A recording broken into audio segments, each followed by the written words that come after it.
আসসালামু আলাইকুম রাহমাতুল্লাহি ওয়া বারাকাতুহু। সুপ্রিয় সম্মানিত দর্শক ও শ্রোতা, আশা করি মহান রব্বুল আলামিনের দয়ায় আপনারা সকলেই ভালো আছেন। সুপ্রিয় সম্মানিত দর্শক ও শ্রোতা, আজকে হযরত ওমর রাদিয়াল্লাহু তাআলা আনহু থেকে একটি ঘটনা বর্ণনা করব। ঘটনার শিরোনাম হচ্ছে কিয়ামতের দিন আমার বোঝা তো আমাকেই বইতে হবে। সুপ্রিয় সম্মানিত দর্শক শ্রোতা, আপনাদের নিকট অনুরোধ থাকবে ঘটনাটি শেষ পর্যন্ত শোনার। অন্যান্য রাতের মতো আজও হযরত ওমর রাদিয়াল্লাহু আনহু রাতের আধারে প্রজাদের খোঁজ খবর নিতে মদিনার অলিগলিতে হাঁটছেন। এক জায়গায় এসে হঠাৎ কয়েকটি শিশুর কান্নার আওয়াজ শুনতে পেলেন। তিনি কাছে গিয়ে দেখলেন এক মহিলা চুলায় পাতিল বসিয়ে জাল দিচ্ছে, মনে হচ্ছে কিছু রান্না করছে, আর তার পাশে কয়েকটি শিশু কাঁদছে। ওমর রাদিয়াল্লাহু আনহু ওই নারীকে জিজ্ঞেস করলেন, হে আল্লাহর বান্দি, এই বাচ্চাগুলো কাঁদছে কেন? মহিলা বলল, ক্ষুধার যন্ত্রণায়। ওমর রাদিয়াল্লাহু আনহু বললেন, তুমি কি রান্না করছো? মহিলা বলল, কিছুই না, পাতিলে কিছুই নেই। ওদের সান্ত্বনা দেওয়ার জন্য পাতিলে শুধু পানি জাল দিচ্ছি, যাতে ওরা এটা ভাবে যে কিছু রান্না হচ্ছে, আর এইভাবেই ভাবতে ভাবতে ওরা ঘুমিয়ে পড়বে। হযরত ওমর রাদিয়াল্লাহু আনহু এই কথা শুনে খুব দুঃখ পেলেন।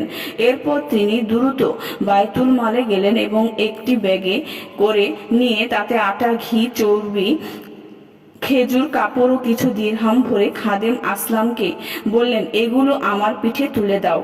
আসলাম বললেন, আমিরুল মুমিনিন, এগুলো আমি বয়ে নিয়ে যাই। ওমর রাদিয়াল্লাহু আনহু বললেন, কিয়ামতের দিন তুমি কি আমার বোঝা বহন করবে? সেদিন তো আমার বোঝা আমাকেই বহন করতে হবে। এরপর তিনি নিজে ওই ব্যাগটি বহন করে ওই মহিলার কাছে পৌঁছলেন এবং নিজে আটা, চর্বি বের করে রান্না শুরু করলেন।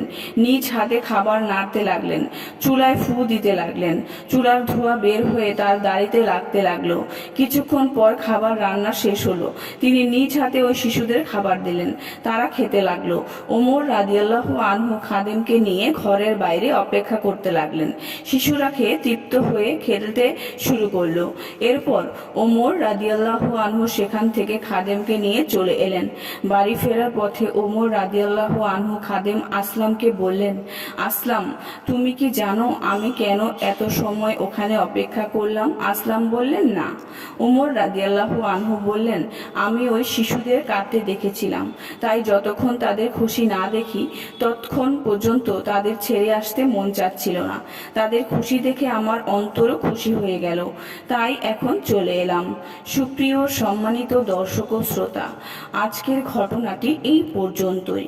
ঘটনাটি যদি ভালো লেগে থাকে অবশ্যই চ্যানেলটি সাবস্ক্রাইব করবেন, লাইক করবেন, কমেন্ট করবেন এবং বেশি বেশি শেয়ার করে দিবেন। সবাই ভালো থাকবেন। আল্লাহ হাফেজ।